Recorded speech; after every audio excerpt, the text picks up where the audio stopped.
السلام علیکم ورحمۃ اللہ وبرکاتہ۔ دوستو، ہمارے اس یوٹیوب چینل پر آپ کا خیر مقدم ہے۔ آج ہم آپ کے لیے لے کر آئے ہیں نورانی قاعدے کا سبق نمبر 12، تنوین کا بیان۔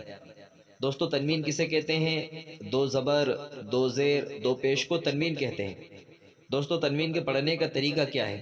آج ہم اس کو سیکھیں گے۔ ہمارے سامنے یہ دو زبر کی تنوین ہے، اب ہم اس کی مشق کریں گے۔ جیسے حمزہ دو زبر ان، با دو زبر بن، تا دو زبر تن، سا دو زبر سن، جیم دو زبر جن۔ اس طریقے سے پورا سبق پڑھنا ہے یا تک۔ دوستو، اب ہمارا اگلا سبق ہے دو زیر کی تنوین۔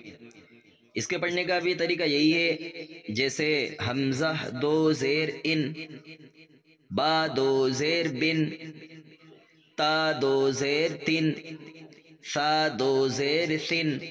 اس طریقے سے دوستو پورا سبق پڑھنا ہے۔ اس میں جب ہم تنوین کو پڑھیں گے تو تنوین کے ساتھ میں نون کی آواز آئے گی، جیسے جیم دو زیر جن۔ دوستو، اسی طریقے سے ہمارے سامنے دو پیش کی تنوین ہے۔ اس کے پڑھنے کا طریقہ بھی یہی ہے، جیسے حمزہ دو پیش ان، با دو پیش بن، تا دو پیش تن، سا دو پیش سن۔ دوستو، اس طریقے سے پورے سبق کو پڑھنا ہے۔ تینوں سبق کے پڑھنے کا طریقہ یہی ہے۔